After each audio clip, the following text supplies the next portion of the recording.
କ'ଣ କଲେ କ'ଣ ମିଳେ? ଏସବୁ ଲୋକହସା ବା ଫସର ଫସା ହୁଏ କାହିଁକି?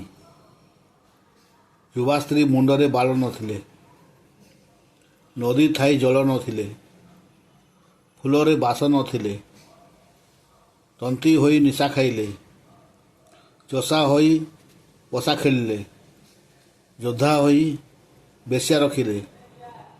ଓକିଲ ହୋଇ ଯୁକ୍ତି ନ ଜାଣିଲେ, ନୂଆ ବୋହୂ ହୋଇ ରାନ୍ଧି ନ ଜାଣିଲେ,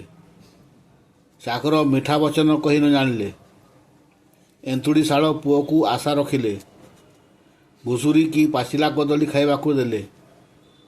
ଅନ୍ଧକୁ ଦର୍ପଣ ଦେଖାଇଲେ, ପାଇକ ହୋଇ ଚରଣ ଫାଟିଥିଲେ, ବଳଦ ହୋଇ ମଠୁଆ ଚାଲୁଥିଲେ, ଗାୟକ ହୋଇ ମୋଟା କଣ୍ଠ ଥିଲେ, ରାଣ୍ଡ ସ୍ତ୍ରୀ ଯଦି ଦେହକୁ ସଜାଏ, ଦବ ଦବ ବୋଲି ନୀତି ଭଣ୍ଡୁଥିଲେ, ଲମ୍ପଟ ସନ୍ନ୍ୟାସୀ, କପଟୀ ଯୋଗୀ, ପୁତ୍ରବତୀ ବେଶ୍ୟା, ରୋଗଣିଆ ଡାକ୍ତର, ରାଜ କରୁଥିବା ବ୍ରାହ୍ମଣ,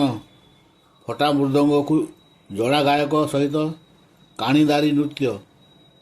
ଅଣ୍ଟା ଭଙ୍ଗା ଗଛ, ଅଲଣା ତିଅଣ, ଧନୀ ହେବା ପାଇଁ